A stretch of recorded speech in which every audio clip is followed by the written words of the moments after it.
Assalamualaikum warahmatullahi wabarakatuh. Saya dari kelompok 3 ingin mempresentasikan tentang tema Konstitusi Undang-Undang Dasar Republik Indonesia tahun 1945. Saya di sini tidak sendiri. Saya dengan kelompok saya, yang pertama ada Jamaluddin Rasya dengan saya sendiri, yang kedua ada Akmal Fahriza, yang ketiga ada Sherly Novitasari, yang keempat ada Queenie Nadita Putri, dan yang terakhir ada Rafli Advani. Pengertian konstitusi. Konstitusi adalah hukum dasar tertinggi dalam suatu negara yang menjadi landasan dalam penyelenggaraan kehidupan bernegara. Di Indonesia, konstitusi tersebut adalah Undang-Undang Dasar Negara Republik Indonesia atau Undang-Undang UUD RI 1945.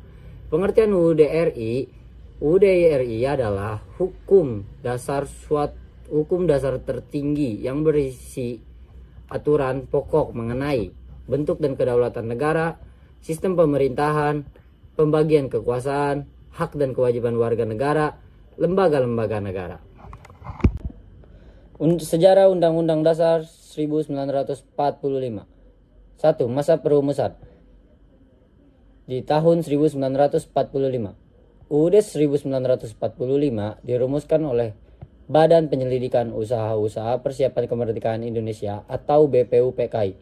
Tokoh penting seperti Soekarno dan Muhammad Hatta ikut berperan dalam penyusunan dasar negara dan konstitusi. Setelah itu, rancangan disempurnakan oleh Panitia Persiapan Kemerdekaan Indonesia atau PPKI.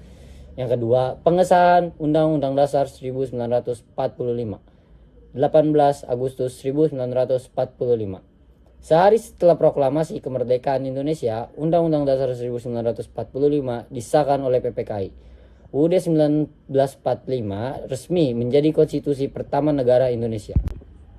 Masa perubahan konstitusi 1949 sampai 1959. Tahun 1949, Indonesia menggunakan Konstitusi Republik Indonesia Serikat atau RIS. Tahun 1950 diganti dengan UUD Sementara 1950 atau UUD 1950. Hal ini terjadi karena perubahan bentuk negara dan sistem pemerintahan. Keempat, kembali ke Undang-Undang Dasar 1945, 1959. Melalui Dekret Presiden 5 Juli 1959 oleh Soekarno, Indonesia kembali menggunakan UUD 1945. Sejak saat itu, UUD 1945 berlaku kembali sebagai konstitusi. 3. Fungsi UUD 1945. 1. Sebagai hukum dasar tertinggi. UUD 1945 merupakan sumber hukum tertinggi di Indonesia. Semua peraturan perundang-undangan harus sesuai dengan Undang-Undang Dasar Negara Republik Indonesia tahun 1945. 2. Sebagai pedoman penyelenggaraan negara, seperti menjadi acuan utama dalam menjalankan pemerintahan dan kehidupan bernegara, baik bagi pemerintah maupun rakyat. 3. Sebagai pengatur struktur ketatanegaraan, contohnya mengatur pembagian kekuasaan, hubungan antar lembaga negara, tugas dan wewenang lembaga negara. 4. Sebagai penjamin hak dan kewajiban warga negara, contohnya UUD 1945 melindungi hak asasi manusia serta mengatur kewajiban setiap warga negaranya. 5. Sebagai alat pembatas kekuasaan, contohnya mencegah terjadinya penyalahgunaan kekuasaan oleh pemerintah dengan adanya aturan yang jelas. 4. Struktur UUD 1945 setelah amandemen. Struktur Undang-Undang Dasar Negara Republik Indonesia tahun 1945 setelah mengalami amandemen 1999 sampai 2002 terdiri dari beberapa bagian utama. 1. Pembukaan. Pembukaan UUD 1945 terdiri dari 4 alinea yang memuat: alinea pertama, pernyataan kemerdekaan adalah hak segala bangsa; alinea kedua, cita-cita bangsa; alinea ketiga, pernyataan kemerdekaan atas rahmat Allah; alinea keempat, memuat tujuan, bentuk dan dasar negara. 2. Batang tubuh atau pasal-pasal, isinya terdiri dari 21 bab, memuat 73 pasal, mengatur berbagai aspek kehidupan bernegara, contohnya seperti sistem pemerintahan, lembaga negara, hak asasi manusia, pendidikan, ekonomi, dan pertahanan.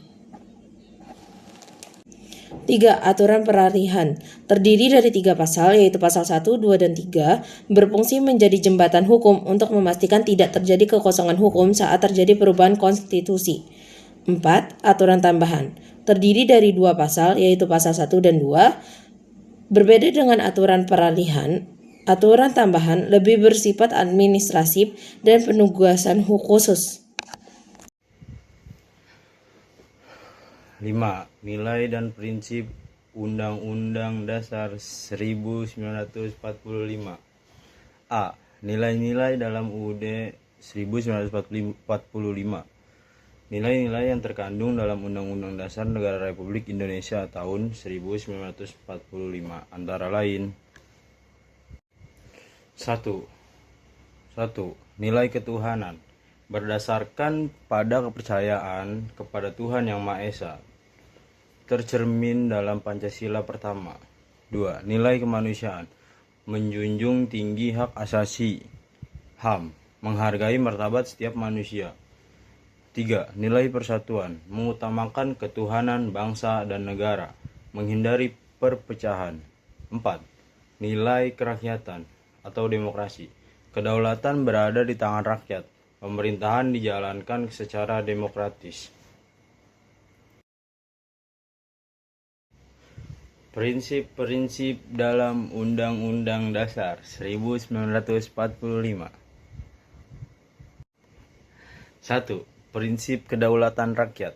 Kekuasaan tertinggi berada di tangan rakyat. 2. Prinsip negara hukum. Indonesia adalah negara hukum. Pasal 1 ayat 3. Segala tindakan pemerintahan harus berdasarkan hukum. 3. Prinsip pembagian kekuasaan. Kekuasaan dibagi menjadi legislatif, eksekutif, dan yudikatif. 4. Prinsip demokrasi. Pemerintahan dari rakyat, oleh rakyat, dan untuk rakyat. 5. Prinsip supremasi konstitusi. Undang-Undang 1945 menjadi hukum tertinggi yang mengatur semua peraturan. 6. Amandemen UUD 1945. Pengertian amandemen. Amandemen adalah perubahan atau penyempurnaan terhadap konstitusi tanpa mengubah dasar-dasar pokoknya. Dalam hal ini, yang diamandemenkan adalah Undang-Undang Dasar Negara Republik Indonesia tahun 1945. Adapun tujuan amandemen yakni menyesuaikan dengan perkembangan demokrasi dan kebutuhan bangsa.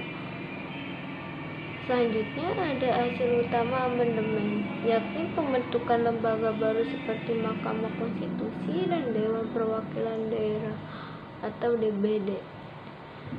Selanjutnya ada penguatan DPR dan pembatasan kekuasaan presiden atau penegasan prinsip dan demokrasi. Negara dalam UUD 1945. Lembaga negara dalam UUD 1945. Dalam Undang-Undang Dasar Negara Republik Indonesia tahun 1945, lembaga negara merupakan organisasi yang menjalankan kekuasaan negara sesuai dengan fungsi dan kewenangannya. Adapun macam-macam lembaga negara yakni Majelis Permusyawaratan Rakyat atau MPR. Selanjutnya ada lembaga tertinggi dalam hal perubahan UUD.